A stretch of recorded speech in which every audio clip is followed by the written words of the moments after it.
Assalomu alaykum qadrli kuzatuvchilarimiz.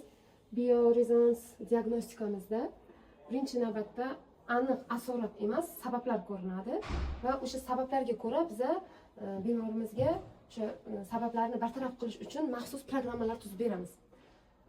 Avvalambor hujayralar orqali ko'riladi. Hujayralar orqali ko'rilganda qo'l va ikkita qo'lga qo'yib olamizda analizatsiya, organizmni o'rganib analizatsiya qilgandan keyin aniq sabablarni topib olish uchun keyingi maxsus o'sha zajimni qo'yamiz.